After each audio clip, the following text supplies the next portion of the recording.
kemudian videonya dinyalakan, supaya kita bisa lihat nih teman-teman mukanya lagi pada di mana nih.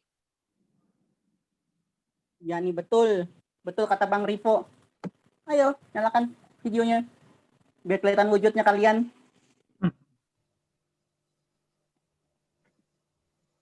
Oke, udah jam 7.40. Teman-teman yang sudah bergabung, terima kasih. Sekarang sudah ada 41 orang yang bergabung. Di sini ada MC-nya sudah hadir, Bagas, kemudian moderator sudah ada Mbak Erna, kemudian narasumber kita sudah ada Wilson Purba dan juga Muhammad Hafid. Terima kasih sudah bersedia untuk menjadi narasumber hari ini. Semoga diskusi hari ini membawa banyak sekali pelajaran buat kita, baik untuk MC, narasumber, dan juga moderatornya, terutama untuk para pesertanya ya, tidak hanya sertifikatnya tapi juga ilmunya untuk 2 jam ke depan gitu. Silakan Bagas, boleh dimulai sekarang. Terima kasih Bang Rivo ya. Terima kasih. Oke, Assalamualaikum warahmatullahi wabarakatuh. Waalaikumsalam warahmatullahi wabarakatuh. Ya. Selamat malam para peserta diskusi online yang dari seluruh Indonesia, dari Sabang sampai Merauke. Yap, selamat datang kembali di diskusi online dari Rumah Belajar Warga Plus 62, baik yang dari grup WA maupun yang bukan, alias yang baru ikut. Dan malam ini adalah diskusi yang ke-10. Ya, mengingatkan saya dengan Ronaldinho ya kalau mendengar nomor 10. Oke, kita kembali ke topik. Tema diskusi kita pada malam ini adalah tips dan trik public speaking sebagai penyiar, baik penyiar TV maupun radio. Oke, saya sebelumnya share dulu pengalaman tentang dunia public speaking. Lebih tepatnya saya sebagai seorang tukang capture ya beberapa presenter TV dan para news anchor ketika lagi bertugas. Itu menurut saya tuh saya lakukan ini sebagai bentuk respect ya kepada mereka. Dan saya juga dikenal loyal juga untuk mengcapture mereka. Dan kemungkinan juga saya bisa jadi mereka.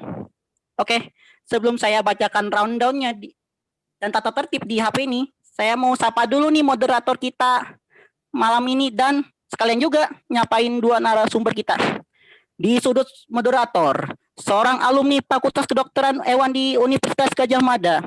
Dia juga seorang master Indonesia Veterinary Leadership, lalu jadi koordinator Kagama Beksan di Depok. Lebih tepatnya Kagama itu adalah keluarga UGM. Dia juga seorang coach yoga, karena dia juga kebetulan alumni Indonesia Yoga School.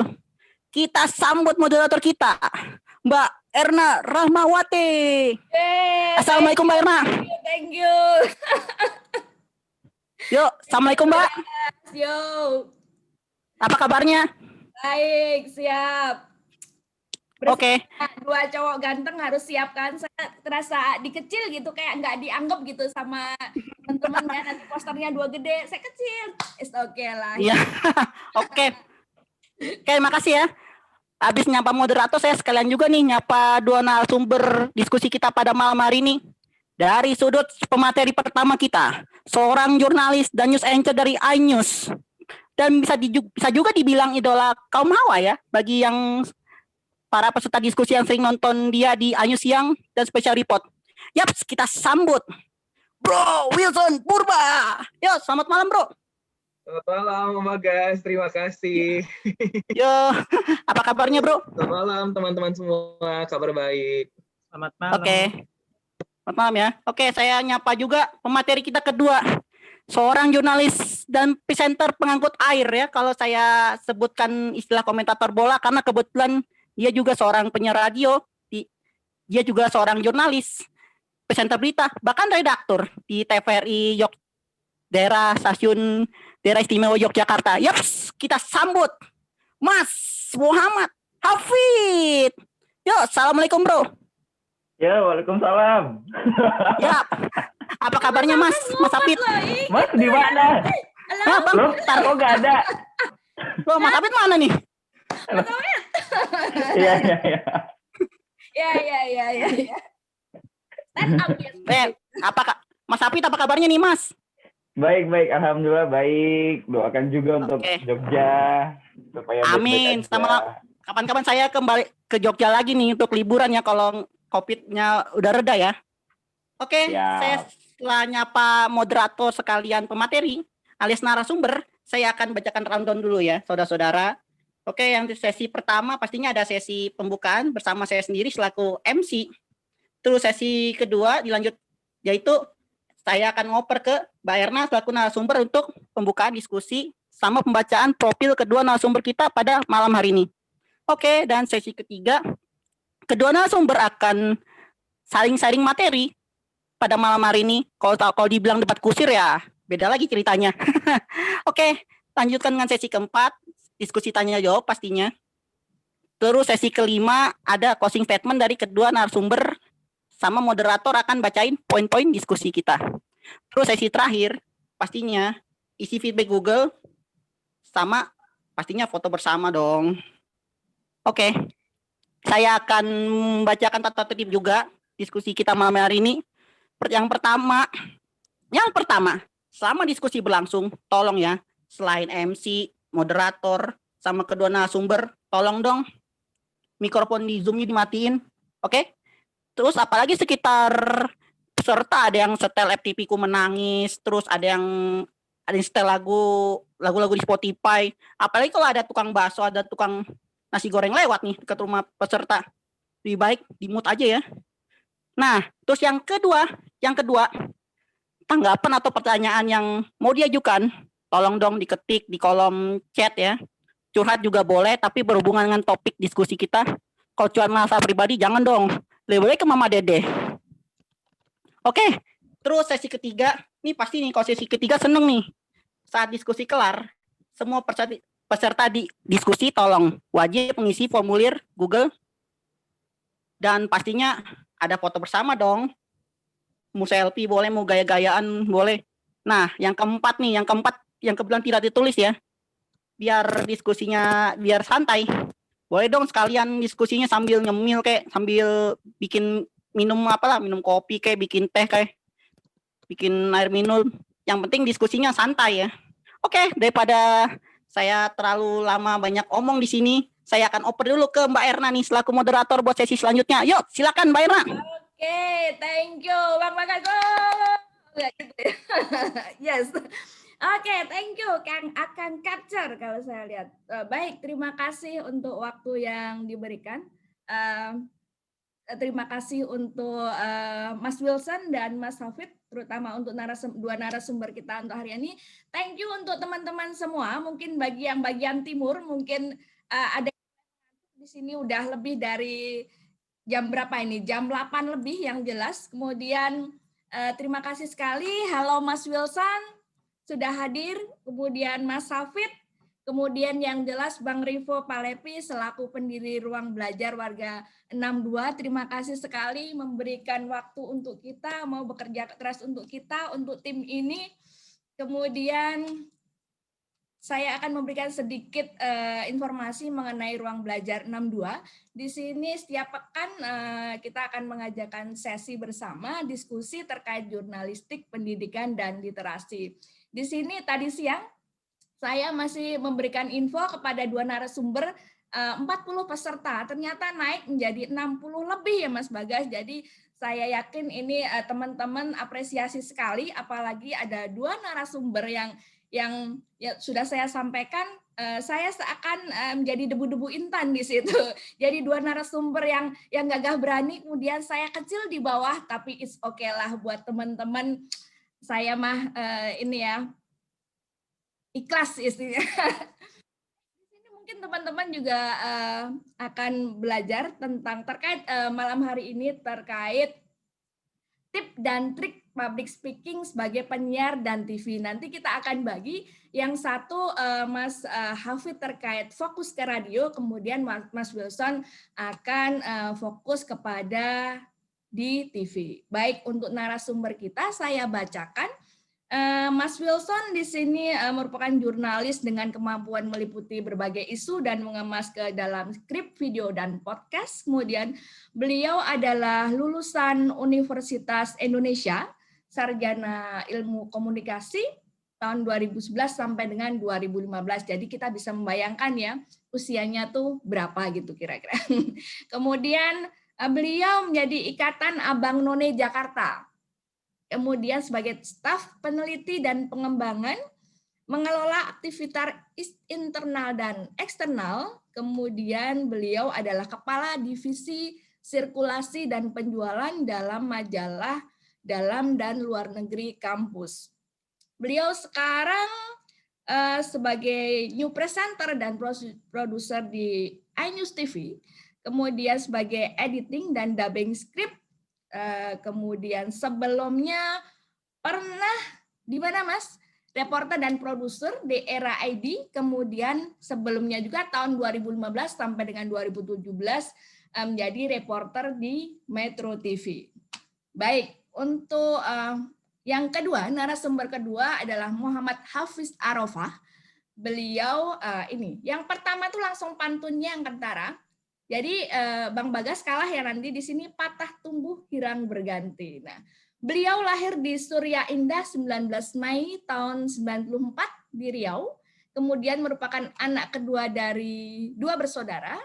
Menyelesaikan studi pendidikan Bahasa dan Sastra Jawa di Fakultas Keguruan dan Ilmu Pendidikan Ahmad Dahlan Yogyakarta, dan sekarang Mas Hafiz ini sedang menyelesaikan Magister Sastra di Universitas Gadjah Mada. Jadi boleh ya saya bilang adik kelas saya.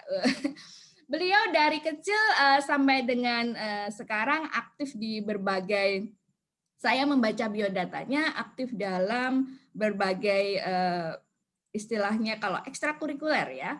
Jadi dan beliau merupakan salah satu grand finalis SPRL. Nah, saya juga bingung nih SPRL apa, nanti akan saya tanya ya, mengulik ke Mas Hafiz.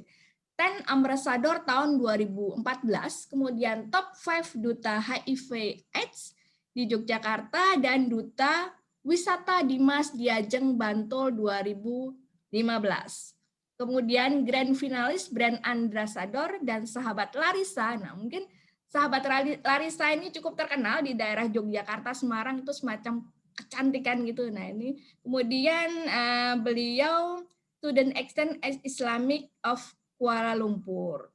Baik, karir beliau mulai dari 2011 sampai dengan 2012 announcement Radio Zona, kemudian 2012 MC Al Event. Di situ saya agak flashback ya Mas Hafiz, mohon izin. 2018 dosen Trisakti, 2017 sebelumnya menjadi redaktur berita TVRI Stasiun Yogyakarta, dan sekarang beliau juga menjabat menjadi koresponden berita Mega Suara Network. Baik, mungkin itu yang bisa saya berikan, dua narasumber yang cukup dinanti oleh teman-teman. Mungkin bisa melihat Mas Hafiz sama Mas Silvan, cewek-cewek mungkin ada yang langsung terbengong-bengong. Mbak Yani mungkin, halo Mbak Yani. Mungkin di sini. Baik, kami berikan untuk pertama kami berikan waktu kepada Mas Wilson. Silakan Mas Wilson. Terima kasih banyak Mbak Erna. Selamat malam teman-teman.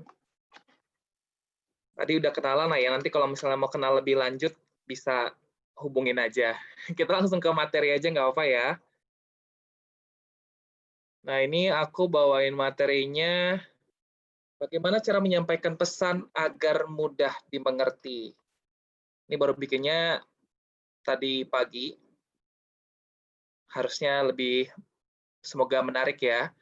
Nah, ini jadi kunci utamaku kalau misalnya itu menyampaikan materi baik dari dulu di lapangan ataupun di studio sebagai presenter. Nah, sebagai jurnalis kita kan harus siap dikirim kapan aja, kemana aja gitu. Nah, kunci utamanya biar bisa berpikir jernih, nanti sampai di sana kita mau ngapain aja, itu ada di tenang. Ini yang aku alami karena di sini aku ada tampilin foto, ada tulisan 3 menit sebelum on air, ditelepon, disuruh bawain program pemilu rakyat. Dan dalam 3 menit sudah berpakaian rapi. Nah, ketika aku ke iNews TV tahun lalu, siaran perdana aku tuh ini. Yang memang sebenarnya tuh aku belum masuk di jadwal, baru dijadwalkan akan siaran itu tahun depan. Nah, tapi ternyata ada miskom gitu di antara presenter dan koordinator presenternya, dan saat itu yang ada itu di kantor cuma aku. Meskipun saat itu aku belum siaran, harusnya bulan depannya gitu. Tapi akhirnya ditelepon, di kantor nggak? Di kantor, Mas. Oh, siaran ya 3 menit lagi untuk program pemilu rakyat. Jadilah seperti ini. Nah, kita akan bandingkan ya. Di sini aku ada video, kita lihat sama-sama. Ini videonya masih agak panik. Kita lihat ya. Najwa Shihab, nama lain juga muncul dalam kandidat moderator debat kedua Pilpres adalah Tommy Cokro. Kita akan lihat dari profil Tommy Cokro dan juga Najwa Shihab yang disantetkan namanya untuk menjadi moderator dalam debat kedua yang akan diselenggarakan di Sultan nanti. Nah, kita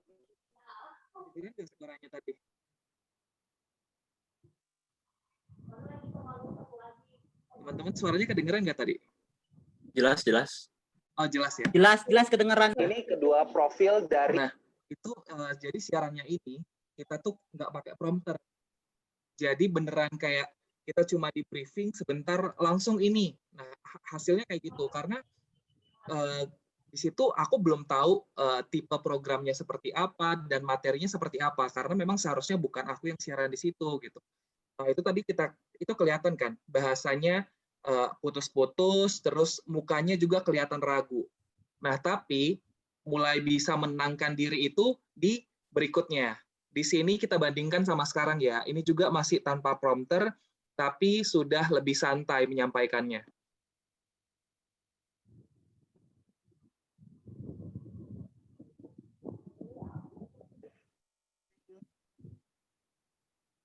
Versi kandidat moderator debat kedua dan pemeriksa untuk membahas lebih jauh terkait kontroversi kandidat moderator debat kedua Pilpres, kita telah bergabung dengan Media Mutiara langsung dari gedung KPU Jakarta. Media, seperti apa sebenarnya pro dan kontra nama kandidat moderator debat dan bagaimana sikap KPU? Baik. Nah, bisa dilihat ya bedanya ya. Mungkin karena kedua kita sudah punya waktu untuk bisa lebih tenang, jadi bahasanya juga bisa lebih santai, ngomongnya bisa lebih enak gitu. Terus kitanya juga bisa lebih mikir gitu. Nah, jadi yang pertama kali kalau menurutku adalah tenang untuk menyampaikan apapun informasi kita dapatkan. Tadi meskipun kita masih belum tahu materi apa yang harus kita sampaikan. Nah, yang kedua yang harus kita kuasai adalah memahami materi. Nah, kita harus memiliki data dan juga update misalnya di lapangan ataupun materi yang akan kita sampaikan. Nah, materinya didapat dari mana? Sekarang itu sosial media, kita bisa lihat dari sana, bisa lihat dari berita online, atau kita bisa hubungin teman-teman kita yang ada di lapangan, seperti apa suasananya, seperti apa kondisinya. Nah, dengan memahami materi ini, kita tuh bisa membuat materi yang akan kita sampaikan itu bisa lebih menarik. Misalnya yang pertama untuk wawancara. Kita jadi tahu yang harus kita tanyakan apa, dan juga yang harus kita wawancara itu siapa.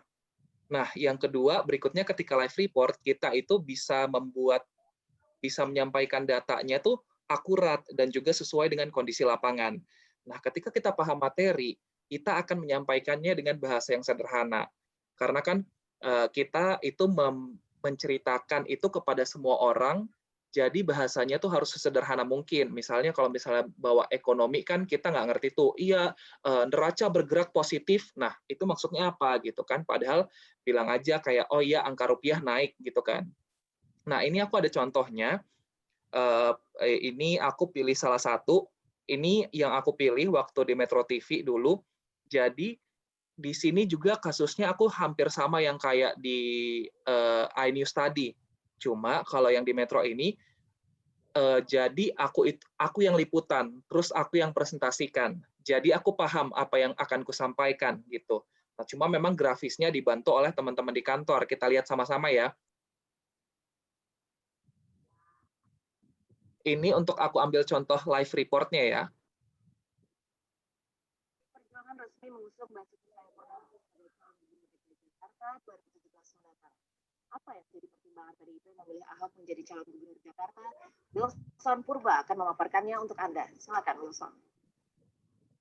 Ya Yasmin, jika ditarik ke belakang ada banyak sekali lika-liku yang dijalani Ahok untuk menjadi kepala daerah atau gubernur DKI Jakarta dan tepatnya menjadi calon gubernur DKI Jakarta untuk pilkada tahun 2017 mendatang. Dan jika dilihat sebenarnya Ahok pernah bekerja sama dengan Partai Demokrasi Indonesia Perjuangan pada tahun 2012 lalu. Tahun 2012 lalu Ahok mendaftar sebagai wakil gubernur DKI Jakarta yang diusung oleh Partai Gerindra dan bekerja sama dengan Jokowi yang saat itu diusung oleh PDI Perjuangan untuk menjadi gubernur. Dan kita lihat karena memang di situ aku yang ikutan dan kebetulan saat itu aku juga yang mengawal pilkada DKI, jadi itu tahu urutannya tuh kemana, aturannya tuh kemana. Jadi karena kita sudah paham di situ. Jadi ketika tiba-tiba disuruh pun kita bisa. Nah ini kalau misalnya kita lihat jamnya 23.36, aku ingat banget ini baru sampai kantor itu jam 11 malam. Karena waktu itu si PDI-nya ngusung si Ahok Jarotnya itu malam-malam banget, jadi aku baru pulang dari situ, habis itu langsung ke kantor, langsung ganti baju, langsung make up, jadi ya udah, habis itu langsung naik gitu. Nah tapi untungnya di bedanya ini sama yang iNews tadi, ini aku udah paham materinya, jadi penyampaiannya itu lebih enak dan juga untuk menganalisisnya juga lebih enak. Sementara harus jujur yang di iNews tadi itu sebenarnya kurang paham sama materinya. Cuma karena kita tenang kan kita harus terlihat ketika depan layar kan kita harus bisa untuk memperlihatkan kalau kita itu paham gitu. Tapi jadi tenang adalah kuncinya. Nah, kita ke tips yang ketiga adalah pahami kondisi di lapangan. Kenapa harus dipahami? Karena di sini sih aku mendeskripsikannya jika hal buruk terjadi, kemana kita harus berlindung dan juga berlari. Kita lihat dulu ya, ini videonya ya. Ini fotonya seperti ini, kala itu.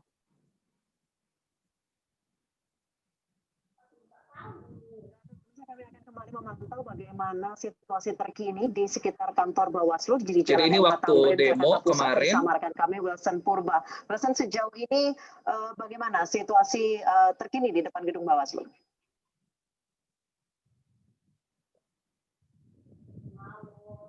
Ya, Anissa, saat ini situasi terkini di depan gedung Bawaslu sudah mulai kondusif. Pihak kepolisian sudah mulai bisa mengambil alih dari jalannya unjuk rasa ini, di mana saat ini pun polisi terlihat sudah tidak lagi mengeluarkan gas air mata dengan intensitas tinggi seperti itu. Dan saat ini juga polisi kita lihat sebagian, tidak semuanya diturunkan. Sebagian masih ada yang beristirahat. Jika dibandingkan dengan kemarin, saya juga berada di kawasan Sarinah dan memantau langsung hingga pukul. Nah, kalau misalnya kita ke yang tadi, jadi ini itu visualnya kita lihat ini tuh di belakang habis rusuh. Jadi ketika untungnya ini aku sore sampai ke lokasinya. Nah, ketika aku sampai sore, aku lihat posisi polisi itu di mana, posisi pendemo tuh di mana. Terus kalau misalnya demonya rusuh, kita tuh harus nyelamatin dirinya tuh kemana gitu. Itu tuh udah kita pertimbangkan. Jadi ketika ini di belakang nih, kan kelihatan nih yang di belakang ini banyak kabel-kabel, banyak barang-barang, botol atau apalah itu gitu kan. Sebelumnya aku nggak di sini nih karena udah sempat lari ke arah yang berlawanan, pokoknya ke arah belakang polisi karena sempat ricuh sampai belakang-belakang situ gitu. Nah, tapi itu perlu dilakukan karena kita kan juga harus menjaga keamanan kita kan ketika kita menyampaikan berita, ketika kita menyampaikan kondisi di lapangan. Jangan sampai nyawa kita juga terancam karena apa yang ingin kita sampaikan. Nah, kita ke materi berikutnya lagi. Nah, nggak cuma saat liputan berbahaya doang yang kita perlu melihat kondisi lapangan, tapi juga sebenarnya untuk kalau liputan dalam kondisi senang juga kita harus tahu karena ini bisa terjadi. Jadi kalau kita di lapangan itu, kita kadang nggak tahu durasi yang diberikan kepada kita itu kapan. Festival 2019 di Senayan Jakarta Pusat, kita kembali Wilson Purba. Kita nggak tahu durasi yang kita dikasih kita itu awalnya misalnya 2 menit. Ternyata materi yang kita bawakan itu bagus karena kayak moving, gambarnya banyak, informasinya banyak, kita akan disuruh terus lanjut lagi. Kadang kan kita bingung kan, kayak apa yang harus kita sampaikan lagi. Nah, di situ kita juga harus tahu lapangan. Di sini aku akhirnya di menit segini aku akhirnya wawancara satu orang. Karyawan ini disuguhkan dengan hadiah-hadiah yang nanti akan diberikan kepada karyawan. Nah, kita bisa lihat di sini Pram dan juga Stefani unik sekali. Mas, saya boleh wawancara sebentar ya. Dengan Mas siapa, Mas? Dengan Aris. Mas Aris dari mana? Dari Infocom MNC. MNC. Ini kenapa berpakaian seperti ini? Memilih tema seperti ini? Hawaiian, Mas. Jadi temanya Hawaiian, terus ya pakai baju pantai gitu semuanya. Nah, di awal skenario-nya tidak ada wawancara karena memang hanya deklarasi di awal dikasihnya hanya 2 menit. Tapi ternyata ini kan kita lihat kalau misalnya di YouTube-nya ada tulisan 4:17 kan. Artinya kita juga harus tahu nih di lapangan tuh kayak apa. Kalau misalnya tiba-tiba kita disuruh untuk tambah lagi durasinya karena materi menarik, kita juga harus lihat kanan kiri sambil kita ngomong juga. Nah, habis itu yang perlu juga dari seorang jurnalis itu harus spontan. Karena itu dia, kita diminta untuk berpikir cepat dan juga menghasilkan suatu karya. Karena momen itu kan nggak terulang kembali kan. Nah, ini aku mau cerita. Jadi waktu itu, ini sama Ganjar Pranowo, kebetulan waktu itu lagi liputan di Bali. Terus waktu itu ketemu sama Pak Ganjar, bilang kayak, itu malam-malam, jam 11 malam setelah dia selesai wawancara sama CNN. Waktu itu aku di era.id, di media online. Aku bilang sama Pak Ganjar, besok mau dong wawancara Pak Ganjar, tapi santai. Nggak kaku, nggak kayak duduk kayak di TV biasa gitu. Terus habis itu Pak Ganjar bilang, oh ya udah, kamu besok ikut saya lari aja. Saya lari pagi, jam 6 pagi, katanya. Kita ketemu di lobi. Nah, di situ statusnya saya nggak bawanya sepatu boot, nggak bawa sepatu lari. Celana pendek bawanya celana pantai doang. Tapi kan mau nggak mau show harus berjalan kan, kayak ini momen banget gitu, sayang kalau dilewatin gitu. Akhirnya udah saya lari pakai sendal gunung waktu itu, habis itu sendal gunungnya juga minjem dari teman-teman media online. Terus habis itu celana pendek ya udah celana pantai aja apa yang ada gitu, karena show harus tetap jalan. Akhirnya kayak gini videonya hasilnya. Sudah ada berapa challenge yang kalian harus lalui? Sudah berapa kali kalian harus say goodbye, hello ya ke teman-teman kalian? Ya, pernah lupa dan momen itu. Halo guys, halo teman-teman Era, ketemu lagi sama saya Wilson Purba dan kali ini saya lagi ada di Bali. Nah, menariknya tapi ini saya di Bali, narasumber saya bukan orang Bali dan juga bukan berasal dari Bali, tapi udah ada di situ. Saya lari pakai sendal gunung, bawa tripod, habis itu gendong ransel, itu alat isinya baterai sama lampu, pokoknya alat-alat kameramen. Ganjar, calon gubernur Jawa Tengah. Pak, langsung aja, ini tadi kan kita udah lari pagi. Ini lari pagi sudah menjadi kebiasaan sejak kapan, Pak? Sebenarnya saya hobi jalan, hobi berenang, hobi sepeda, hobi termasuk lari, termasuk. Nah, bayangin aja juga kameramennya kasihan karena dia harus larinya balik, kayak melawan arah. Nah, satu lagi momen yang juga menarik waktu itu di Surabaya sama Bu Risma. Jadi pas banget waktu itu kita lagi di rumah Bu Risma dan Bu Risma tuh pulang. Yang waktu itu kasusnya lagi bom Surabaya yang di 3 gereja. Itu aku cuma ngandelin handphone, cuma ngandelin 2 handphone, terus lampu minta tolong sama anak TV. Lampu minta tolong sama anak TV, akhirnya jadilah video ini gelap-gelapan tapi jadi. Itu cuma pakai handphone kan? Sekarang lagi di Surabaya dan kali ini kita tamu spesial karena ada sama Bu Risma. Halo Bu, apa kabar? Nah, Bu, ini kita sambil jalan ke taman boleh ya, Bu? Sambil ngobrol-ngobrol. Bu, ini kan memasuki bulan Ramadan. Nah, Ibu ada tradisi nggak, Bu, yang biasanya dilakukan gitu? Enggak sih, teman. Biasanya tuh jadinya itu cuma bermodalkan 2 handphone doang, satu Note 8, satunya lagi Samsung iPhone 6, dan itu lampunya semuanya minta tolong sama anak TV untuk megangin, untuk mereka bantuin. Tadi kan ada 2 shot kan, ini kan yang satu kamera, yang satu lagi ini, nah yang satu lagi ini, dan ini si ibunya mintanya tuh di luar rumah aja yuk kita nge-vlognya, jangan di dalam rumah. Otomatis kan lampu juga seada-adanya kan. Nah, tapi kan tetap harus jadi dong materinya. Ya udah inilah jadi. Tapi kan lumayan. Maksudnya ini hasilnya menurutku untuk kapasitas handphone doang, ini sangat-sangat lumayan. Nah, iya, jadi para ketua RT itu sudah tahu apa namanya gunakan itu. Nah, nanti pada saat penggunaan ini lagi kita akan training mereka untuk bagaimana memberikan. Nah, sebenarnya ini awalnya wawancara Bu Risma itu soal bom di Surabaya, bagaimana pemulihannya, lalu bagaimana mengatasi trauma. Cuma Bu Risma nggak mau. Bu Risma maunya lebih kayak gimana membangun kembali orang-orang ini supaya nggak ada yang terpapar sama teroris gitu. Jadi kayak dia lebih ke arah situ, nggak mau ngebahas si bom-bomnya itu. Nah, itu aja sih sebenarnya 4 tips yang selalu kuterapkan ketika 6 tahun liputan dan juga siaran. Nah, yang terakhir, jangan lupa untuk ketika bertugas itu kita selalu berdoa untuk agama kepercayaan kita masing-masing, dan juga untuk semangat bekerja, tentu semangat sangat diperlukan dalam hal apapun, dan juga yang terakhir harus istirahat. Jangan lupa untuk tidur. Terima kasih. Sama.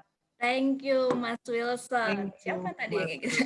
Baik, saya akan memberikan 2 narasumber langsung materi, kemudian nanti terakhir diskusi. Baik, Mas Safid, kami persilahkan untuk paparannya. Oh ya, saya akan, Mas Safid udah pesan sama saya untuk memberikan. Baik, saya buka. Ya, siap. Sebentar ya. Ya, nggak apa-apa.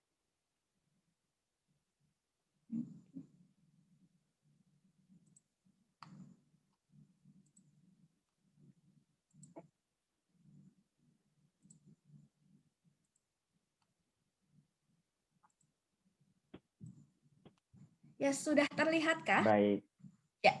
Ya, sudah. Oke, terima kasih untuk teman-teman, untuk panitia yang sudah membuat acara malam hari ini. Kalau tadi di televisi kita beralih ke siaran radio seperti itu, walaupun saya 2 ya di sini ya, perannya sebagai penyiar televisi dan juga penyiar radio. Untuk fokus malam hari ini kita siaran ke radio, teman-teman. Kalau siaran di radio, teman-teman bisa mendengarkan tanpa harus melihat, jadi bisa merasakan, seperti halnya teman-teman bisa mendengarkan secara audio kayak gitu ya, hanya suara saja tanpa ada visualnya. Nah, kalau untuk siaran radio yang biasa kita dengarkan pagi hari gitu, teman-teman kan kalau saat ini coba saya mau tanya, ada yang terakhir dengar radio apa? Prambors, Hard Rock, atau kalau saya Hard Rock FM Bandung. Hard Rock FM Bandung kalau saya. Oke, terus ada yang dengerin Prambors? Prambors ada, Delta ada. Prambors ada ya. Oke, alhamdulillah teman-teman masih mendengarkan radio, terutama ketika berkendara di mobil ya. Itu menjadi salah satu favorit untuk mendengarkan siaran radio. Walaupun kalau di rumah sudah sangat jarang ini orang-orang untuk mendengarkan radio seperti itu. Baik, untuk public speaking atau berbicara terkait dengan radio, pada prinsip dasarnya teman-teman itu talk to one person gitu ya. Kita berbicara kepada seorang pendengar gitu. Jadi sebagai penyiar radio yang kita mainkan adalah di sini theater of man ya. Jadi ketika kita berbicara, boleh diturunkan lagi Mbak Erna. Iya, untuk prinsip dasarnya. Nah, itu kita bermain theater of mind. Jadi bagaimana caranya untuk pendengar itu ngerti apa yang kita maksud. Kayak gitu. Misalnya kalau dalam sebuah siaran, ini tidak hanya siaran TV aja yang perlu gimmick ya, tapi juga siaran radio juga perlu gimmick kayak gitu. Apapun itu kejadiannya, pura-pura bercerita tentang keseharian. Oh iya, tadi pagi aku telat, tadi pagi aku bangunnya kesiangan, tadi pagi aku kesel banget kepleset dari kamar mandi, bla bla bla bla bla kayak gitu. Nah, itu menjadi salah satu gimmick yang menjadi theater of mind-nya gitu. Jadi kayak pendengar kita, oh ini penyiarnya lagi menceritakan kalau dia sedang ada masalah kayak gitu. dan itu menjadi bridging sebelum nanti dia ke sesuatu hal tema seperti itu. Jadi kayak, oh aku jatuh dari kamar mandi kepleset bla bla bla bla segala macam, itu hal yang sangat bikin bete ketika pagi hari selain bangunnya kesiangan. Nah, untuk pendengar Suara Gema FM misalnya, untuk Akademia Jogja, ada nggak yang bikin bete setiap pagi? Nah, itu menjadi dia akan berujung ke suatu tema. Nah, disinilah yang dimainkan theater of mind-nya, jadi kayak seolah-olah, wah dia lagi ada masalah, terus aku juga ada masalah apa ya di pagi harinya, kayak gitu. Nah, jadi berbicara seperti itu kepada pendengar yang menjadi talk to one person-nya gitu. Jadi berbicara kepada seorang pendengar seolah-olah, walaupun di dalam studio itu hanya satu atau tandem 2 orang atau 3 sama teknisinya seperti itu. Nah, itu yang menjadi prinsip dasar di siaran radio, teman-teman. Oke, selanjutnya kita lihat nih, ada beberapa teknik ternyata untuk siaran radio menggunakan naskah dan tidak menggunakan naskah. Kayak gitu. Nah, penggunaan naskah ini, kalau misalnya teman-teman masih mendengarkan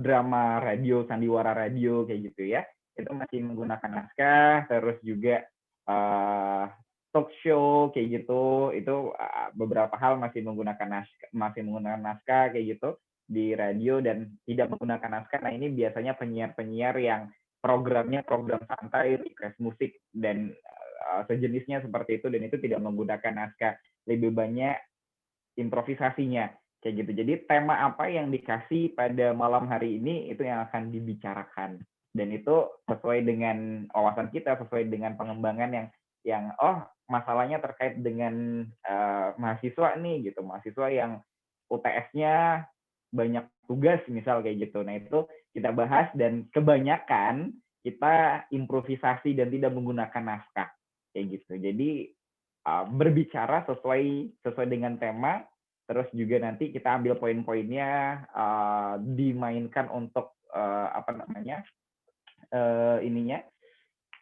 pemikirannya dijabarkan seperti itu. Jadi kayak lebih improvisasinya lebih kreatif lagi. Nah, di situ akan ada proses kreatif sebenarnya untuk di siaran radio, karena siaran radio tidak hanya berbicara tapi juga bermain kata-kata, bermain improvisasi yang sangat kuat. Selanjutnya, kalau di televisi itu visual sangat berpengaruh dan vokal juga berpengaruh. Kalau di radio itu vokal yang diutamakan gitu. Kecuali kalau radionya itu menggunakan live streaming gitu ya, kayak CCP Radio Group itu kayak Pop Radio, terus dan lainnya itu masih menggunakan, mereka sering live streaming seperti itu. Nah, ini untuk yang vokal, ketika siaran radio itu sangat menentukan dari mulai diafragma, intonasi, kecepatannya, artikulasi, dan powernya. Itu untuk vokalnya, teman-teman. Terus ada yang nanya, Mas Hafid, penyiar radio itu suaranya harus ngebas nggak sih? Suaranya harus bagus nggak sih? Itu banyak banget pertanyaan kayak gitu kalau untuk siaran radio. Saya bingung. Kalau untuk zaman dulu ya, itu kebanyakan siaran radio itu suaranya ngebas-ngebas, diafragmanya gede kayak gitu, kayak selamat malam bla bla bla bla kayak gitu ya. Apalagi kalau di radio-radio Jawa kayak gitu, dan itu kebanyakan ngebas-ngebas semua. Teman-teman coba mendengarkan Delta FM pagi hari, Prambos, Nita Gina pagi hari gitu. Gina yang suaranya cempreng, Asri Welas juga yang tidak ngebas suaranya kayak gitu, dan itu menjadi salah satu ciri khas. Kalau untuk sekarang yang penting kita punya karakter sih gitu. Jadi kalau menurut saya kita harus punya karakter, bukan suara itu yang menentukan suaranya harus ngebas, suaranya harus diafragmanya harus dalam atau apa kayak gitu. Enggak, yang penting bagaimana kita mempunyai karakter dan enak didengar kayak gitu. Enak didengarnya gimana caranya? Ya caranya sering-sering untuk berbicara, sering-sering untuk ngomong sesuatu hal yang itu bisa menjadi salah satu latihan teman-teman kayak gitu. Terus untuk intonasi, jelas ya, intonasinya, kecepatan berbicaranya. Lihat dulu nih, ketika programnya malam, siaran radionya malam, kok ngomongnya agak cepat kayak gitu, itu kurang pas kayak gitu. Ya agak-agak middle low lah kayak gitu. Terus juga untuk artikulasinya, termasuk juga powernya. Power pagi hari harus memberikan semangat. Hai, selamat pagi semuanya. Kamu masih mendengarkan Suara Gama in the Morning, misalnya kayak gitu. Terus lebih ngajak pendengar kayak gitu. Itu dimainkan untuk powernya.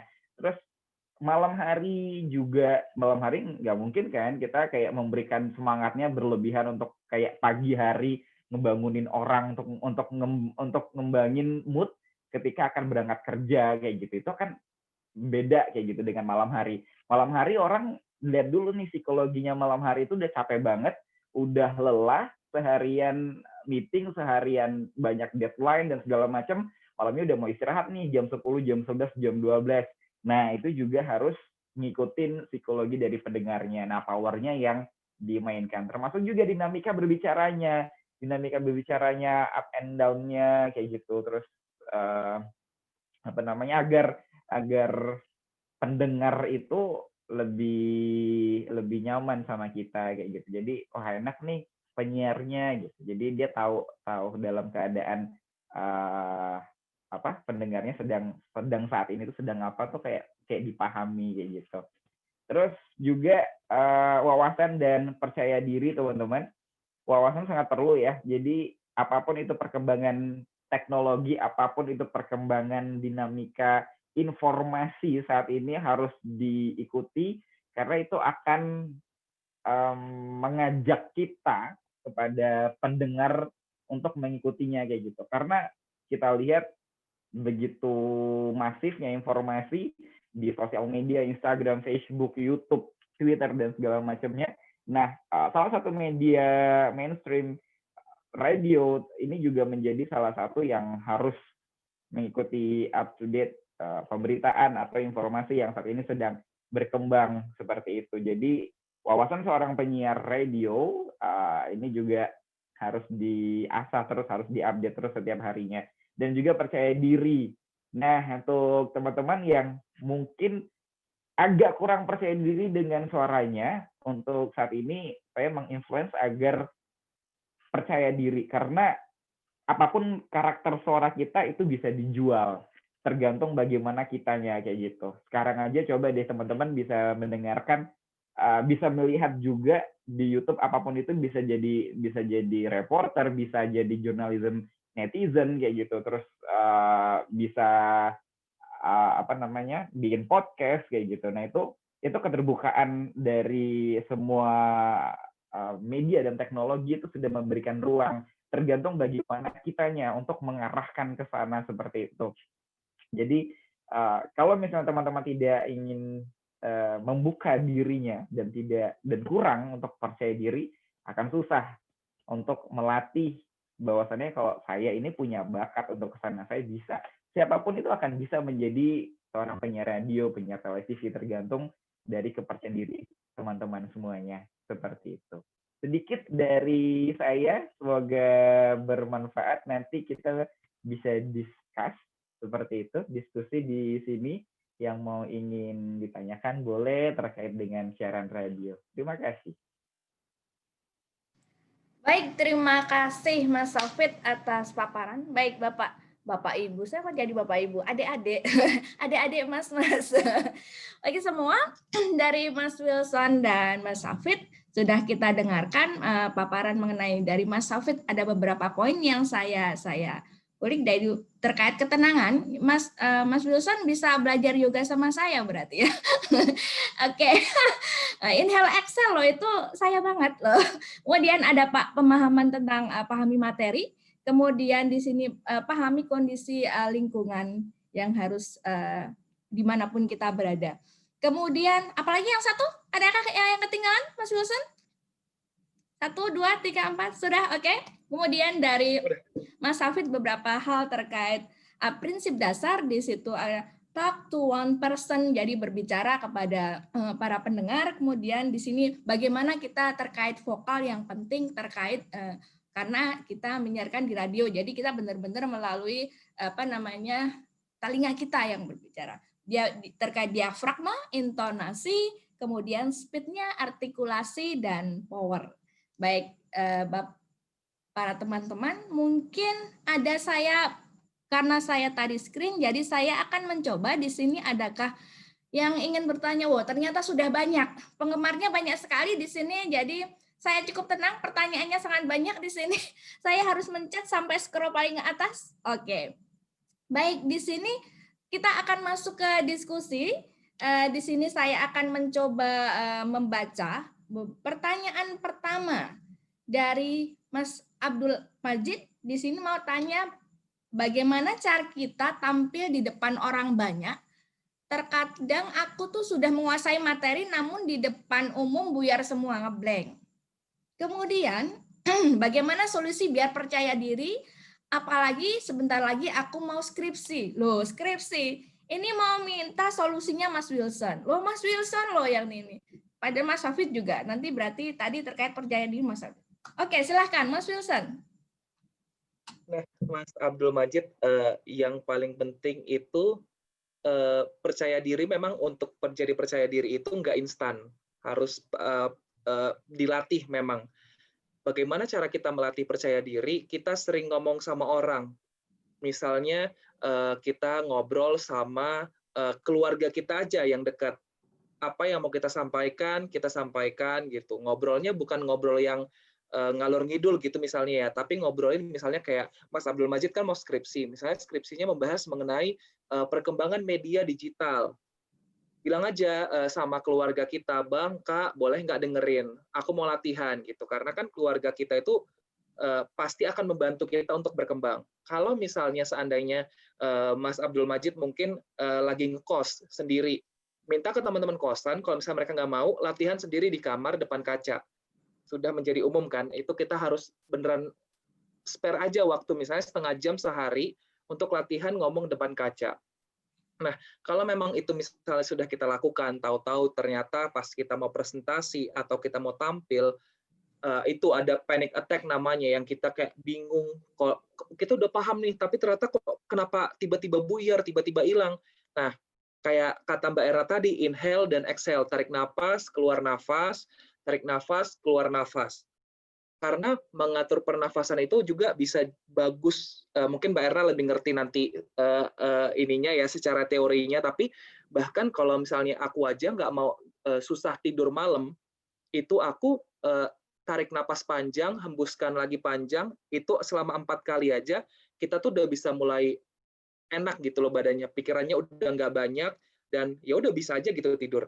Dan itu sampai sekarang aku lakukan ketika mau siaran, ketika mau kayak ini aja mau presentasi sama orang, ya udah aku diam-diam tarik nafas, keluarin, dan itu diatur nafasnya. Jadi otomatis kitanya juga akan tenang.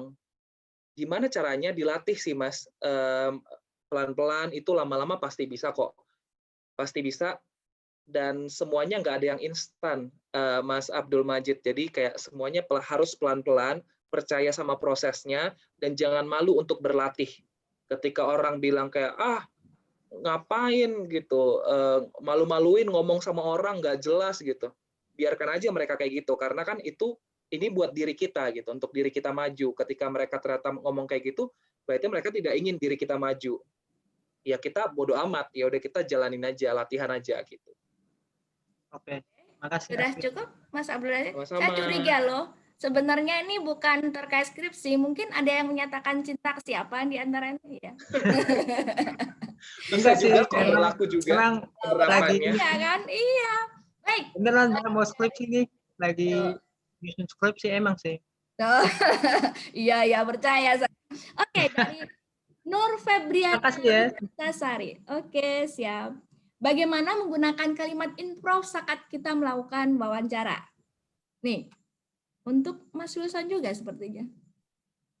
Ini ke Mas Hafid aja yang lebih sering improve kalau radio. Mas Hafid, halo. Silakan Mas Hafid dibantu menjawab. Iya. Tolong ya, tektokannya agak cukup manis ya di sini ya, tolong. Gimana pertanyaan bisa diulang? Bagaimana penggunaan kalimat improv saat kita melakukan wawancara? Silahkan. Jadi gini, kita harus tahu dulu untuk masalah apa yang akan diwawancarakan seperti itu. Terus nanti pengembangannya ketika narasumber itu menjawab. Nah, di situ baru kita bisa improvisasi. Jadi bekalnya adalah wawasan, bekalnya harus tahu dulu. Contoh nih, saya wawancara dengan Sultan Hamengkubuwono X terkait dengan penanganan COVID-19 seperti itu. Nah, di sini fokus terhadap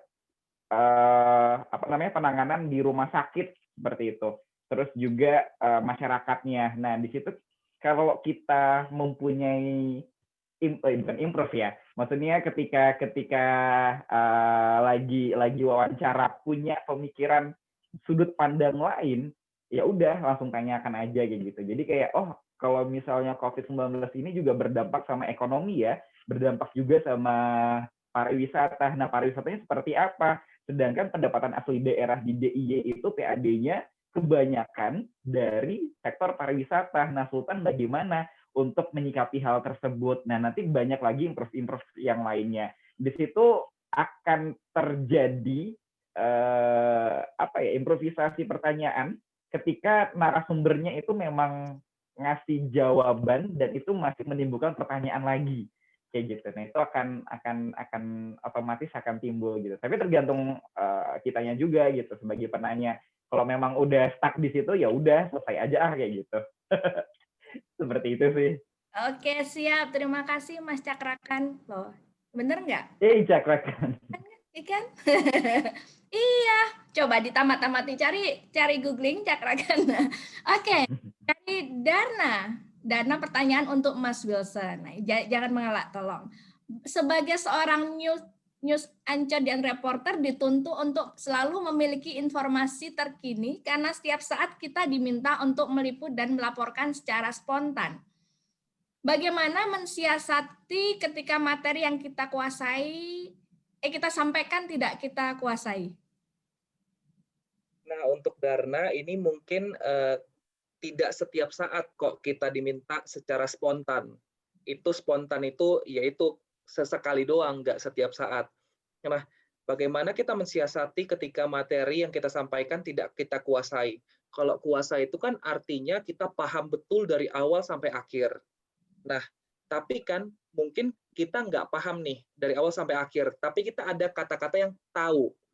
Mungkin tahu hanya satu atau dua hal mengenai isu itu. Misalnya mengenai isu COVID-19 deh. Kita cuma tahu, oh iya COVID ini nular lewat droplet. Ya itu saja yang kita sampaikan. Itu yang kita sampaikan dan mungkin kalau misalnya kita di situ lagi kondisinya ada ahli, kita wawancara aja sama ahli. Kayak datang ke dia, habis itu kita tanyakan saja langsung ke dia. Sebenarnya seperti penularan lewat droplet ini yang dimaksud kayak apa gitu ke narasumber. Artinya biar dia menjelaskan. Nah, tapi statusnya kalau misalnya kita lagi sendiri, sekarang kan untuk liputan itu tidak mungkin kita tidak ada bekal, nggak ada bahan. Yaitu seenggaknya kita ada satu atau dua hal yang kita tahu. Nah, daripada kita mengembangkan terus ternyata ngaco informasinya jadi hoax, mending itu aja. Nah, ini juga mungkin banyak yang masih salah ya. Kalau aku ngelihatnya ada beberapa reporter nggak cuma di stasiun TV aja, tapi ada beberapa karena mungkin dia dituntut untuk banyak memberikan informasi atau dikasih durasi yang banyak, otomatis informasinya tuh jadi ngalur ngidul ke sana kemari. Nah, kalau misalnya aku jadi orang itu, aku akan bilang kalau ternyata aku punya informasi 5, karena memang ini waktunya kayak tiba-tiba disuruh live misalnya gitu, ya aku akan sampai 5 aja. Nggak akan aku tambahin lagi. Tapi kalau misalnya ternyata dari studio misalnya nanya lagi, ya kita bisa bilang, sampai saat ini informasi yang kami dapatkan mengenai hal itu masih belum kami temukan karena beberapa narasumber yang sudah kami hubungin dan juga kami sudah menunggu di depan rumah ini tidak ada orang yang keluar, tidak ada yang bisa memberikan konfirmasi. Kita bisa bilang kayak gitu. Jadi kasarnya ngeles, tapi ngelesnya itu ngeles yang kayak kami nggak tahu jawabannya, bukan kayak gitu.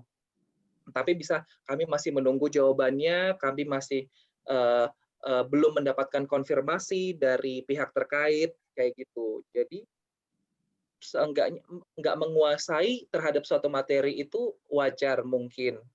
Tapi kita tetap harus ada tahu. Nah, taunya itu mungkin yang diperbanyak. Begitu. Oke, terima kasih Mas Wilson. Baik, ini ada beberapa pertanyaan yang hampir sama dari uang 13. Pertanyaan terkait tadi untuk ketenangan. Kemudian di sini Eleonora juga bertanya terkait live report, mungkin sama, hampir sama dengan jawaban yang kedua Mas Wilson. Kita bergerak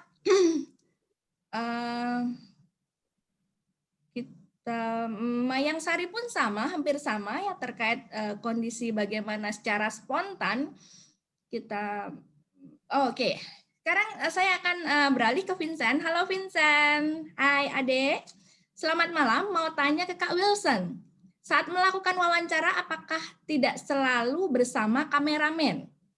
Melihat contoh tadi berwawancara dengan Bu Risma mengandalkan handphone, apakah artinya Kak Wilson sendiri yang merekam atau memang ada keadaan merangkap peliputan? Terima kasih. Silakan, Mas Wilson. Jawabannya betul. Ada keadaan di mana kita yang sebagai di depan kamera dan juga kita yang memegang kamera. Utamanya di media online. Itu kan aku waktu itu statusnya di era.id yang itu merupakan media online. Nah, sebenarnya di situ aku ada kameramen, tapi dia itu lagi tugas di tempat lain. Kebetulan kan itu di Surabaya, itu kan ada banyak lokasi ya. Ada banyak lokasi bom, terus ada di tempat pemakaman, ada di rumah duka. Jadi kita bagi tugas. Nah, ketika dia di sana, yang hanya bisa diandalkan kan hanya diri sendiri kan. Dan kasarnya tidak mungkin kita untuk minta tolong banyak ke teman-teman lain. Teman-teman lain aja udah megangin satu HP, udah megangin lampu, nggak mungkin lagi dia juga megangin dari depan kita kayak gini kan. Itu nggak mungkin. Nah, makanya jadi kayak, oh ya udah satu megang sendiri. Nah, itu bisa terjadi kok sekarang gitu. Bahkan TV juga sekarang banyak kayak gitu. Dulu pun waktu aku di TV, di Metro TV, beberapa kali aku harus live report sendiri, masang alat sendiri, buka kamera sendiri, dan live gitu. Kameranya ditaruh aja di tripod, kita live di depannya gitu. Itu terjadi. Nah, makanya kita juga harus paham teknis sebenarnya. Sebenarnya nggak harus sih kalau sebagai kita di depan layar ya, tapi akan menjadi nilai plus kalau kita tahu teknis. Jadi ketika ada hal-hal mendadak, misalnya kan kalau kamera itu kita nggak tahu, kamera itu alat kan, rusak ternyata dia tiba-tiba, sementara itu momen, misalnya di KPK ada tersangka yang keluar, ya kalau misalnya kameranya ternyata rusak, ya kita akan gunakan handphone, kita kan semuanya udah punya handphone, handphonenya kameranya juga lumayan, ya itu kasarnya sekarang semua bisa menjadi media, karena YouTube juga udah ada, kita bisa upload aja di YouTube gitu, jadi ya kadang ada kameramen, kadang juga enggak gitu. Oke, siap. Nah, sekarang, halo Mas Safid, masih di sanakah? Jangan sembunyi. Oke. Ini ada dua pertanyaan saya gabungkan. Di sini ada Yohana Kristi mau bertanya sebagai jurnalis dan penyiar radio, tentu intonasi suaranya beda-beda. Lalu bagaimana cara mengatur intonasi suara tersebut? Kemudian dari Uang 13 Unsri, mohon izin Hafiz, saya ingin bertanya bagaimana solusi kita mengatasi belibet dan spot tongis ketika sedang siaran atau berbicara. Mungkin itu. Oke. Saya aja barusan belibet loh. Nggak apa-apa. Untuk intonasi ya, itu bagaimana cara mengatur intonasi suara. Ini kebetulan yang bertanya Yohana Kristi. Gampang banget. Gini, jadi ketika mengatur intonasi suara, kamu ditanya sama pacar kamu. Kamu lagi berantem nih, atau pacar kamu lagi tidak peka. Kamunya lagi dapat lah, biasa ya gitu. Terus malam minggu nih, Sabtu malam minggu.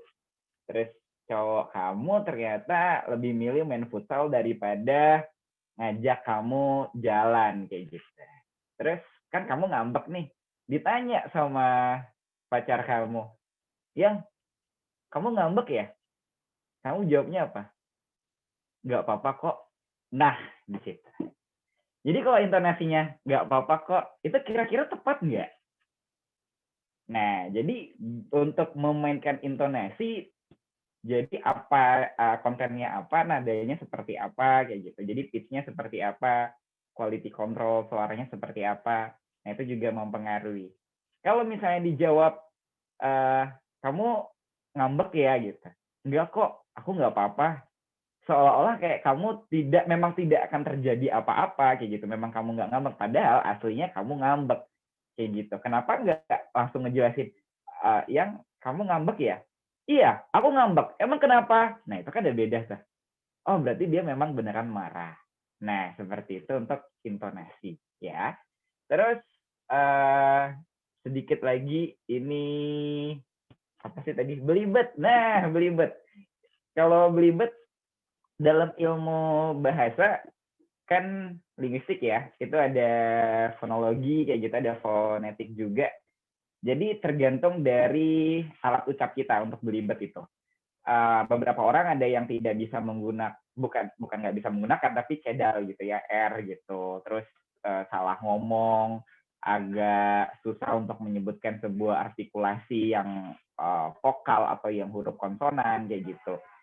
Caranya kalau untuk teman-teman lebih gampangnya ya udah latihan itu ya, latihan. Nah, latihannya seperti apa?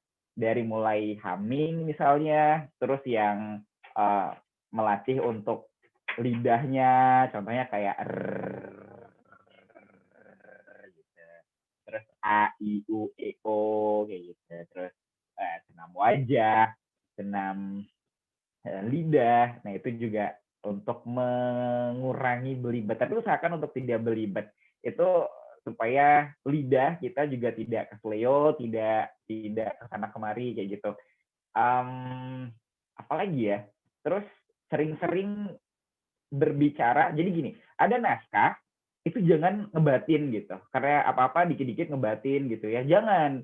Tapi usahakan untuk dibaca. Contohnya, selamat malam. Mau tanya nih Kak, saat melakukan wawancara, apakah tidak selalu bersama kameramen? Melihat contoh tadi berwawancara, nah itu ngomongnya maksudnya dilafalkan, apa-apa itu dilafalkan. Jadi ada beberapa hal kayak misalnya sosialisasi, kan belibet jadi sosialisasi kayak gitu. Terus BPPTKG, Balai Penyelidikan dan Pengembangan Teknologi Kebencanaan Geologi kayak gitu. Nah, harusnya BPPTKG misal gitu. Terus itu sering-sering diucapkan. Ada beberapa kata-kata yang pembendaharan katanya agak sulit gitu, agak ribet. Itu sering-sering untuk diucapkan seperti itu. Jadi untuk menghindari belibet seperti itu. Lanjut pertanyaan berikutnya. Oke, Bang Hafid, ada satu lagi kata Mas Muklas. Bagaimana cara mengetahui atau memahami kebutuhan apa yang diinginkan yang ingin didengarkan oleh para pendengar radio? Oke. Untuk saat ini sebenarnya kompetitor dari radio itu adalah music streaming yang teman-teman mendengarkan. Jadi kayak dari Apple Music, terus dari Spotify, dan yang lainnya kayak gitu. Nah, itu adalah salah satu ancaman, bukan ancaman juga ya. Jadi untuk radio itu harus mengerti pasarnya, ada segmennya juga kayak gitu. Nah, bagaimana untuk bisa mengarah ke sana? Misal kayak program malam hari kayak gitu. Ya, kita ngikutin dari identity radio kita. Misalnya radio kita news ya, kayak gitu, kayak MNC Trijaya kayak gitu. Nah, malam-malam harinya yaitu memberikan informasi-informasi ulasan dari sehari-hari kayak gitu, yang seharian itu diulas selama malam hari. Nah, itu kan segmennya nanti akan berbeda tuh, yang bapak-bapak yang udah seharian kerja capek berkendara mobil, jadi dia dapat informasi-informasi singkat, informasi-informasi yang seharian kejadian apa dalam sehari itu sudah dirangkum dalam malam hari, dan itu udah berbentuknya audio gitu. Terus Kalau untuk segmennya segmen remaja, segmennya anak-anak muda, coba didengarkan malam-malam harinya itu udah tahun-tahun 90-an lagu-lagunya after hit seperti itu. Jadi akan lebih enak didengar sama telinga kayak gitu. Jadi kita merasa kayak oh iya, radio ini bisa ngerti keadaan kita kayak gitu. Jadi yang yang dibutuhkan sama pendengar tadi tergantung dari segmennya masing-masing seperti itu. Oke, sudah cukupkah? Baik, sekarang Mas Wilson lagi. Ini Mbak Nur Azizah dengan agak galau sepertinya. Bagaimana sih kalau kita mau jadi jurnalis, tetapi kuliahnya tidak ngambil jurusan sesuai yang jurnalis, tidak sesuai. Bagaimana ini? Enggak apa-apa. Saya guru loh. Karena tuh, Mas Hafid tadi sastra kan ya? Enggak apa-apa sebenarnya. Seniorku tuh bahkan ada yang teknik nuklir, ada yang pariwisata, ada yang kimia, karena ilmu jurnalisme ini bisa dipelajari itu di mana aja. Apalagi sekarang ada Google, kita bisa belajar dari situ, kayak gimana sih cara menulis naskah yang baik, gimana caranya menyampaikan pesan dengan baik, semuanya itu ada di situ. Jadi teman-teman bisa kok dari mana aja, dan sebenarnya iya aku komunikasi, tapi sebenarnya komunikasiku tuh periklanan. Jadi aku bukan ambil jurnalisme. Bahkan sebenarnya kalau periklanan itu dia lebih dekat ke marketing, ke buat video iklan kayak production house kayak gitu. Jadi nggak nyambung sebenarnya. Cara berpikirnya juga nggak nyambung karena kalau orang-orang periklanan itu kita tuh berpikirnya out of the box yang kreatif, misalnya kayak iklan-iklan iklan-iklan Thailand deh yang lucu-lucu gitu, yang bikin nangis gitu. Sementara kan kalau misalnya jurnalis itu kayak berpikirnya harus cepat, by data, semuanya harus tok gitu. Sementara kita iklan kayak cari ide dulu lah, sambil ngopi dulu lah gitu kan, sambil jalan-jalan dulu lah gitu kan. Itu tuh nggak bisa. Jadi ya sebenarnya siapa aja bisa jadi jurnalis asal mau belajar, itu intinya. Oke, ini sekarang pindah lagi ke Mas Hafid. Jangan pergi. Selamat malam, Kak. Saya ingin bertanya bagaimana penggunaan bahasa jurnalistik dalam pembicara berita di radio.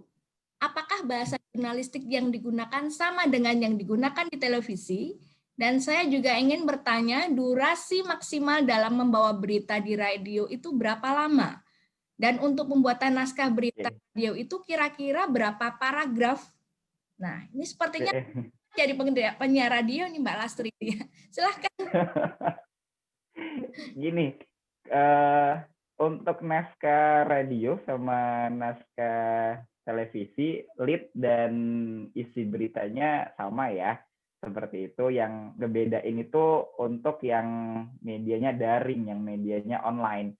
Jadi media-media online itu kan, sebagai contoh nih misalnya, di radio juga ada lead berita yang disampaikan oleh penyiar. Habis itu didubbing, tapi ini nggak ada visual.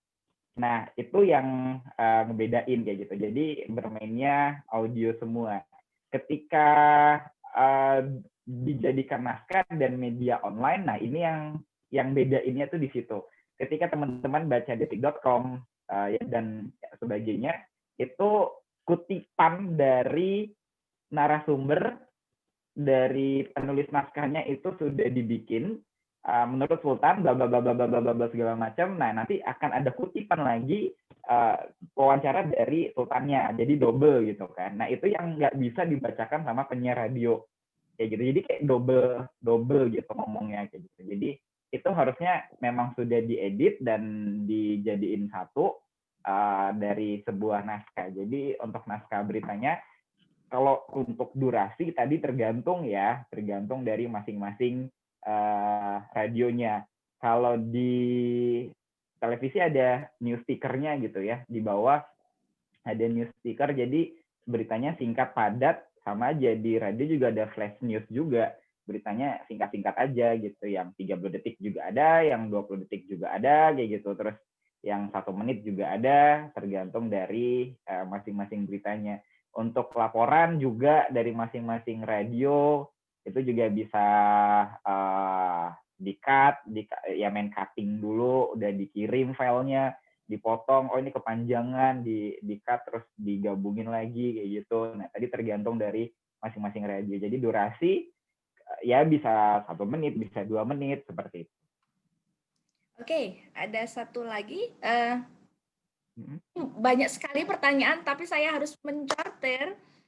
Di sini dari Vincent, bagaimana mengenali batasan suasana obrolan yang dibawakan? Karena kebanyakan orang terbawa suasana yang hampir melupakan konteks utama yang mau dibawakan. Ya, itu tugasnya seorang penyiar memang ya. Jadi ketika durasi masih panjang, ayo tanya lagi. Wah, di situ yang harus berpikir kan, masih ada stok pertanyaan dan segala macam. Ketika kita sudah asik berbicara, udah ngobrol, udah talk show-nya nih udah cair banget, tiba-tiba dikasih batasan waktu, udah habis waktunya kayak gitu. Nah itu mau nggak mau kita punya improvisasi, ada seninya gitu, seni improve-nya untuk mengarah ke closing statement kayak gitu. Jadi apa ya, misal kayak suatu obrolan udah enak-enaknya nih, wah iya kita untuk jalan-jalan ke Yogyakarta harus memakai masker dan segala macamnya, protokol kesehatan COVID-19 di setiap sektor pariwisata ini sudah kita sediakan, termasuk juga di hotel, di restoran dan segala macamnya. Itu udah asik-asiknya ngobrol kayak gitu, tiba-tiba harus ngekat ke closing kayak gitu. Nah ini seorang penyiar yang harus bukan memberanikan diri, memang harus berani karena terkait dengan durasi kayak gitu. Baik, untuk pendengar dan untuk narasumber, tadi kita sudah jalan-jalan, nah nanti langsung dikasih kesimpulan atau dikaitkan dengan yang dibicarakan tadi gitu. Tadi kita sudah ke tempat pariwisata, jalan-jalan, bagaimana kalau habis ini kita akan jalan-jalan, namun ada satu statement sebagai closing dari narasumber, nah itu maksudnya lebih smooth kayak gitu. Jadi harus bisa memberanikan diri, membatasi waktu supaya tidak berlebih untuk durasinya. Oke, terima kasih. Ini kayak serasa menyindir saya loh, Mas Taufik. Terkait jawabannya 25-2 Mas Rivo, Mas Wilson. Baik, dari semua pertanyaan, banyaknya pertanyaan, saya coba mensortir dan sepertinya waktu kita sudah saya melebihi batas di 20.51. Terima kasih sekali atas materi yang diberikan dan menjawab pertanyaan dengan bagus.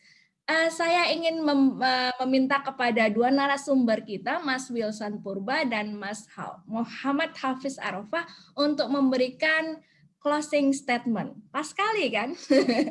Silakan Mas Wilson. Nah, teman-teman, mungkin untuk yang mau jadi jurnalis atau mungkin pengen lebih pede untuk ngomong di depan orang banyak, entah mau presentasi atau mau katakan cinta, latihan adalah kunci bagi teman-teman. Latihan untuk percaya diri, latihan untuk berbicara, jangan malu untuk memulai. Kayak, kan belum profesional, nanti aja lah, jangan tunda, dari hari ini aja. Latihan misalnya 30 menit, daripada 30 menit kita scroll TikTok, scroll Instagram, mending kita juga ada spare waktu nih, 30 menit latihan untuk berbicara. Naskahnya nggak usah ribet-ribet, teman-teman ambil aja dari misalnya media online, sampaikan itu di depan kaca, atau kalau misalnya teman-teman mau lebih niat lagi, coba rekam setiap harinya, dan teman-teman lihat perbandingannya seperti apa. Teman-teman juga cari referensi dari YouTube, kan banyak itu sekarang yang public speaking atau ilmu-ilmunya semuanya ambil, dan teman-teman terapkan setiap hari.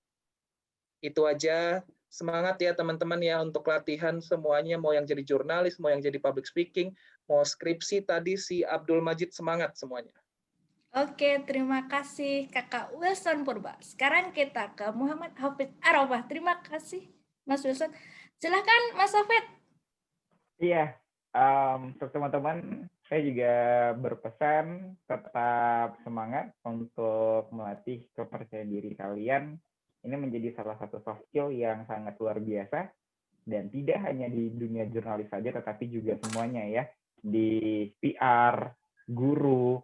Nah ini juga butuh public speaking. Jadi usahakan untuk percaya diri, berlatih tadi benar, berlatih di depan kaca, berlatih di mana aja. Kalian bisa, di motor juga bisa, di mobil ngomong sendiri juga bisa, dimanapun teman-teman bisa untuk belajar. Dan pesan saya, tetap jaga kesehatan, patuhi protokol kesehatan pencegahan COVID-19, terus tetap mendengarkan radio, menyaksikan televisi, membaca berita, supaya terhindar dari berita-berita yang menyesatkan atau hoax.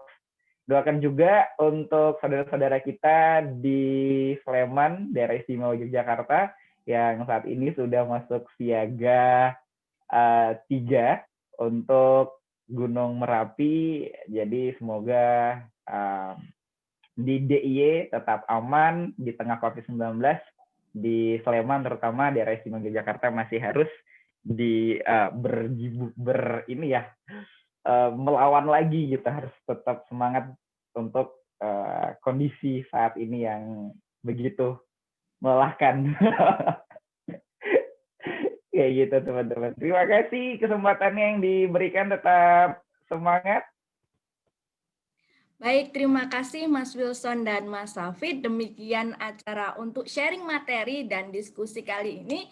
Sangat menarik dan hangat. Terima kasih, saya selaku moderator juga mohon maaf apabila banyak kesalahan dari saya. Baik, saya akan memanggil Abang Bagas. Halo, di sanakah? Sebelah sana? Halo, halo. Yes. Halo. Saya lempar ya. Saya sampai ganti baju. Oke, saya sampai ganti baju nih pas penutup. Oke. Selesai. Terima kasih ya buat Mbak Erna selaku moderator, Bro Wilson, Mas Hafid juga. Terima kasih juga, dan sebagai penutup boleh ini enggak ya, kita foto bareng dulu ya pastinya. Tolong yang aba-abain foto, tolong dipersilakan yang mau aba-aba. Jangan saya kali ini. Saya foto ya, capture ya. Oke. Kita mulai ya teman-teman ya. Maaf ya. Mas Bentar, mohon maaf ya mohon maaf juga karena saya ganti baju ya. Pas membuka bajunya hitam putih, tapi pas menutup bajunya tiba-tiba berubah jadi biru. Karena klub favorit saya kalah ya, imbang lebih tepatnya 1-1. Juventus imbang sama Lazio 3 kali. Oke, kita hitung mundur. 3, 2, 1. Ya, lagi gaya bebas mau alay boleh, gaya-gaya alay, gaya TikTok boleh. Mau dark face kah? Oke, gaya bebas. 1, 2, 3. Oke. Terima kasih teman-teman semua. Terima kasih Bagas, terima kasih Mbak Erna, terima kasih Wilson dan juga Hafid. Bang Ripo, sama-sama. Terima kasih semua peserta. Hari ini peserta terbanyak selama ruang belajar berdiri. Pendaftarnya sampai 69 orang dan yang gabung 51 orang. Terima kasih semuanya. Semoga nanti di Instagram kita bisa share kontennya dari poin-poin hari ini. Dan jangan lupa untuk ikut lagi di ruang belajar pekan depan dengan tema-tema berikutnya dengan narasumber yang juga nggak kalah menarik. Tadi udah ada bocorannya dari Bagas. Sampai ketemu, sampai jumpa semuanya. Silakan live dari Zoom. Jangan lupa untuk mengisi. Jangan lupa ngisi Google Form, dan seperti kata Bro Wilson tadi, jangan lupa belajar ya. Ingat pesan ibu juga. Ingat pesan ibu, pakai masker, jaga jarak, cuci tangan, dan jangan lupa juga pesan balik ke ibu ya. Ingat kalau nyetir motor, lampu sen kiri harusnya mau belok kiri, sen kiri aja, jangan sen kanan. Itu mama banget. Oke, terima kasih. Dan siang ya besok. Siap. Terima kasih teman-teman. Thank you Mas Wilson, Mas Hafid. Bye. Thank you semua. Ada Mbak Yani, ada Mbak Lastri, ada Mbak Tanti, semua. Mbak Tahida, halo Tahida, masuk juga akhirnya. Halo Mbak Erna. Halo, miss you. Terima kasih ya udah bantu record malam ini. Ya, sama-sama. Terima kasih Mas Wilson sama Mas Hafid. Iya, sama-sama. Ya, terima kasih Mas Hafid.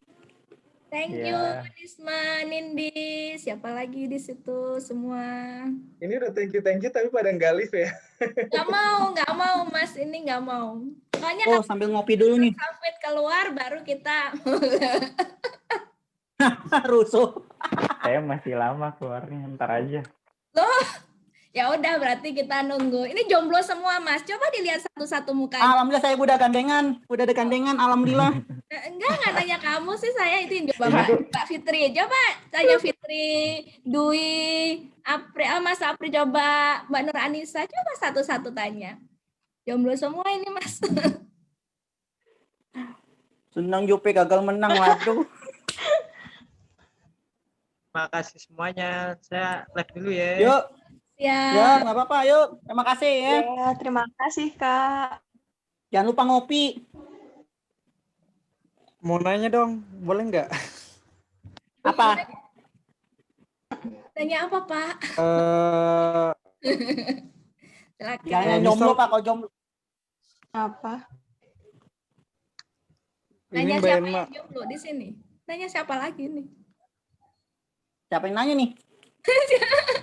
Saya Bang. Mas Putra lo, kasihan lo Putra. Siapa ini?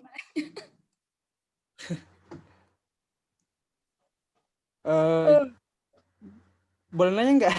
Boleh. Nanya aja silakan, nggak apa-apa. Nanya Coba apa nih? Mas Rivo. Kalau saya nanya Mas apa, Rivo Bambang? Boleh. Kalau Mas Rivo enggak, berarti enggak. Saya emang nggak berani ya.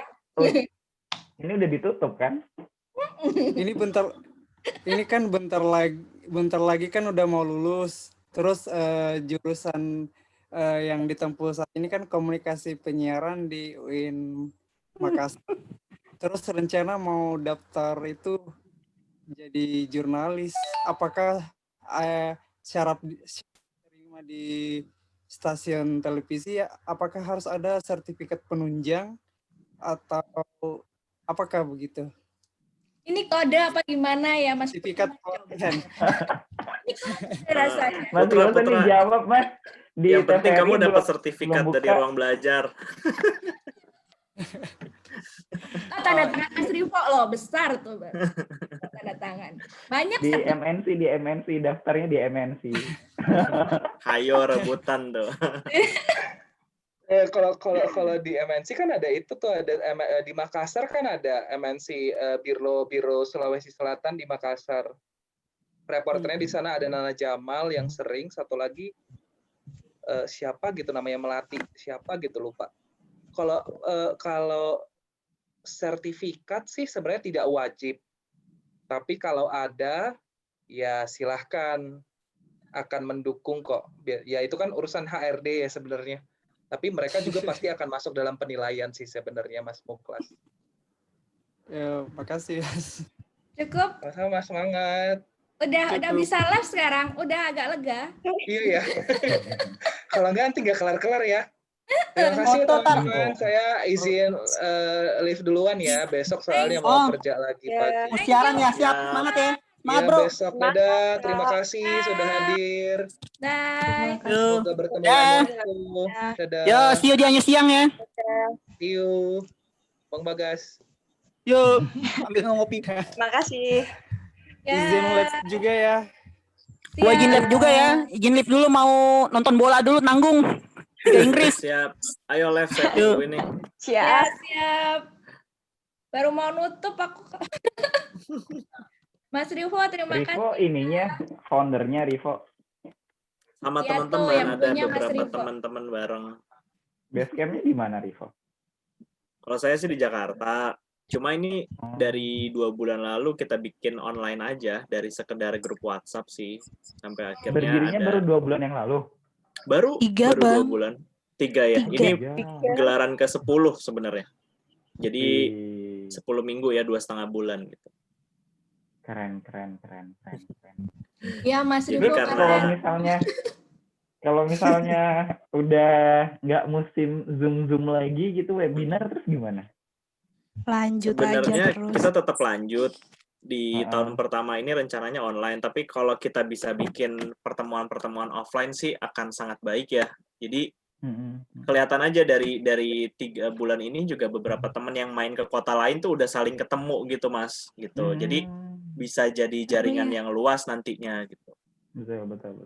Siapa tahu bisa ada kelas-kelas offline sih, mudah-mudahan insya Allah. Iya. Amin. Oh, diaminin. Ini tinggal teman-teman panitia nih. Ini siapa aja nih tuh, banyak yang belum live, kayaknya ketiduran deh ini semua. Yuk kita live aja teman-teman, udah 9.05 ya. Thank you Mas Hafid, Mas Ridwan. Terima kasih semuanya. Terima kasih Bye-bye. Yuk. Kak.